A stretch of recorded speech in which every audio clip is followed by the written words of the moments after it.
D'où viennent les volcans et les énergies fossiles? Une anecdote qui remonte à l'époque du prophète Adam, alayhi salam, racontée par l'imam al-Mahdi, Seydi Mohamed el-Cheikh, peut nous édifier sur l'origine du feu ainsi que des énergies minières présentes sur notre planète. Ainsi, quand Adam s'enquit auprès de son Seigneur sur la puissance de la GN afin de pouvoir en bénéficier pour usage personnel, pour la cuisson de ses aliments surtout. Dieu le mit en rapport avec l'ange Jibril, alayhi salam. Celui-ci demanda à Adam la quantité dont il aura besoin à cet effet, et Adam de lui dire qu'une braise à la taille d'une date suffirait.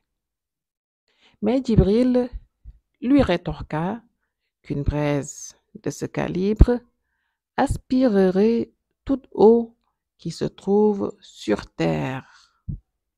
En d'autres termes, déposer une pareille toison absorberait aussi bien les mers, marais, océans que les nappes souterraines en présence, mais également les nuages au ciel de sorte qu'il ne soit plus possible de pleuvoir sur terre.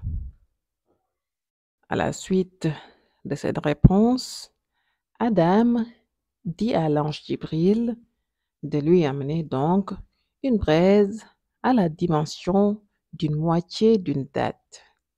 Mais ce dernier lui apprit qu'une semblable toison aura comme conséquence sur terre la destruction de tout ce qui est végétation du fait de son ardeur. En réaction à cela, Adam sollicita alors le conseil de Jibril par rapport à la quantité de braise nécessaire pour satisfaire son besoin en feu, sans altérer son environnement. Alors Jibril lui suggéra de lui apporter une toison à la taille d'un dixième de grain de sable.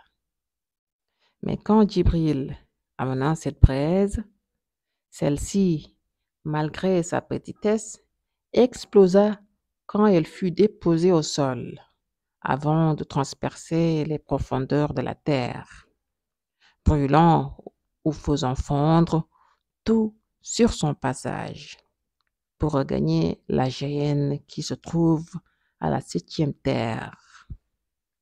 Jibril dit à Adam alors, abasourdi, qu'il pouvait dorénavant avoir accès au feu grâce à l'ardeur laissée par ce minuscule grain. C'est d'ailleurs en conséquence de cette percée de cette toute petite graine en provenance des feux de l'enfer que nous avons aujourd'hui sur Terre des matières comme l'étang, les corps produisant des décharges électriques tels le silex ou certains bois, les volcans avec leurs éruptions et leurs laves à la chaleur torride. Également, c'est grâce au passage de ces grains que nous avons le pétrole avec tout ce qu'il représente aujourd'hui en termes de richesse, mais aussi l'électricité présente dans l'eau.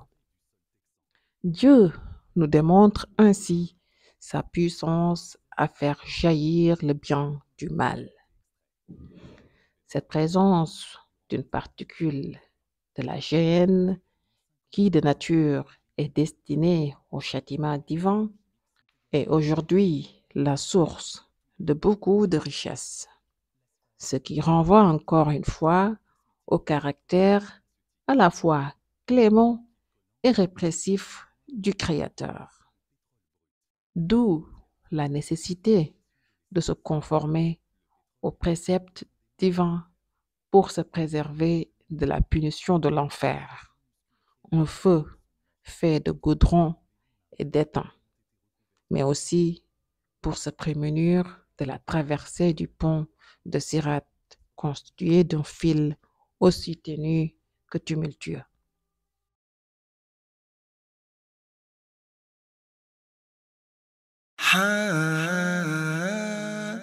ولد ياتي